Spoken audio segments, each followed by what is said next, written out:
Sa iba pang balita, tiwala ang mga negosyante na ibayo pang uunlad ang sektor ng agrikultura at mapapalakas pang lalo ang kampanya ng peace and order sa bansa.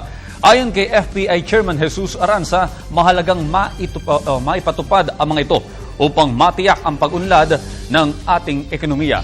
Si Noel Perfecto ang ating tagapagbalita. Sana sa nalalabing 2 taon ng panunungkulan ng Pangulong Benigno Aquino III sa bansa ay mabigyan niya ng focus ang pagpaparesolba sa problema ng agrikultura at peace and order sa ating bansa.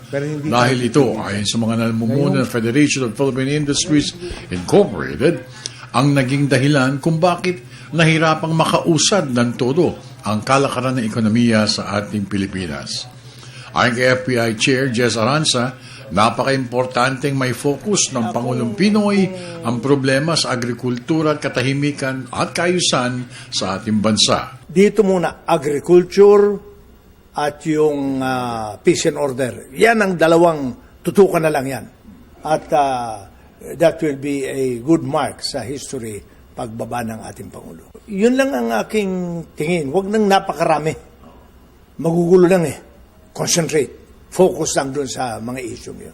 Nagpahayag rin ng pagkaisa ang Federation of Philippine Industries Incorporated na mabigyan ng emergency powers ang Pangulong Benigno Aquino III para tuloy na masolusyonan ang problema sa enerhiya sa bansa.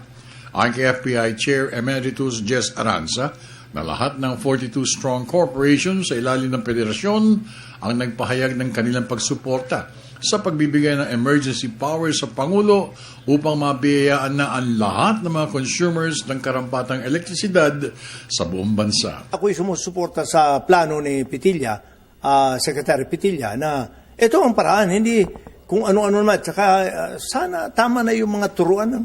Kung kayo ho ay gustong tumuligsa, siguraduhin yung mayroong kayong solusyong ibibigay. Katulad namin, may solusyon kaming inihain. Yun ang dapat. Hindi yung tulisa ka ng tulisa, wala ka namang inahaing solusyon. Para sa Telebisyon ng Bayan, ako naman si Noel Perfecto.